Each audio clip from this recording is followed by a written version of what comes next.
सभी माँ भगवती के भक्तों को जय माता की। माँ भगवती आप सबका कल्याण करें। वाराणसी के एक साधक थे सुदर्शन जी। माता दुर्गा के परम भक्त। ब्रह्म मुहूर्त का समय था। वे गंगा जी में कमर तक डूबे जाप कर रहे थे। तभी उधर से एक बाहुबली का बजरा निकला। उस बाहुबली ने विनोद में इनसे पूछा, महाराज आप कब से गंगा जी की तली को देखे जा रहे हैं, बताइए तो गंगा जी की तली में क्या होगा। महाराज ने बस कह ही दिया, गंगा जी की तली में खरगोश होगा और क्या। वह बाहुबली तो श्रद्धावश महाराज जी को कुछ दक्षिणा देने की सोच रहा था। उल्टी बात सुनकर वह पिनक गया। बोला, महाजाल डालो। वह गरजा 3 बार। अगर खरगोश निकले तो महाराज का घर भर दो, ना निकले तो इस ऐंठ का इनको फल चुकाना होगा। एक दो लोगों ने सुदर्शन जी को संकेत दिया कि वे विवाद में ना पड़ें और क्षमा मांग लें। सुदर्शन जी अपने वक्तव्य से ना हटे।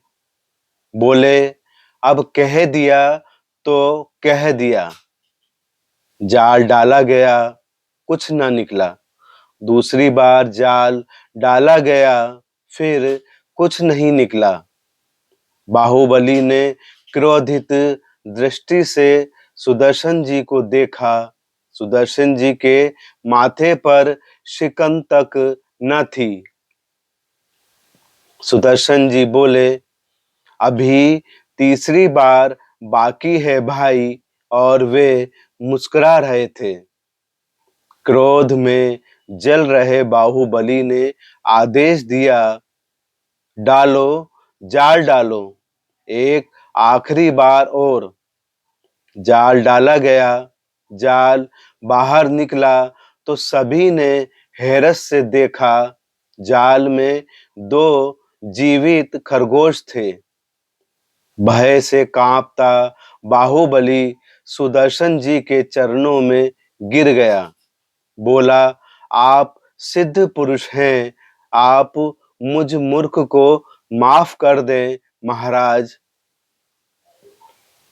वह अपने लोगों की तरफ घूमा और बोला, गुरुजी के साथ जाओ, जो भी आदेश करें वह व्यवस्था करके ही लौटना। सुदर्शन जी मुस्कुराते हुए बोले, तू हमारी व्यवस्था क्या करेगा, हमारी व्यवस्था करने के लिए माँ है। तू अपनी राह जा, हम अपनी राह चले। काशी की सकरी गली में सुदर्शन जी अपने घर की ओर जा रहे थे कि उन्हें यकायक एक थप्पड़ लगा। सुदर्शन जी अचकाकर खड़े हो गए। सामने एक अनिंद्य सुंदरी किशोरी खड़ी थी। बोली, तू जन्म भर पागल ही रहेगा क्या रे। सुंदरी हंसी और सुदर्शन जी मंत्रमुग्ध उसे देखते रह गए। किशोरी बोली, कुछ और ना सूझा तुझे कहने को, खरगोश ही सूझा। देख तो चुनार के जंगल की कटीली झाड़ियों में खरगोश ढूंढते ढूंढते पकड़ते मेरी चुन्नी तो फटी ही हथेलियों से खून निकल आया। किशोरी ने अपनी दोनों रक्त स्नात हथेलियां उनके आगे कर दी। सुदर्शन जी की आंखों से आंसुओं की धार बह निकली।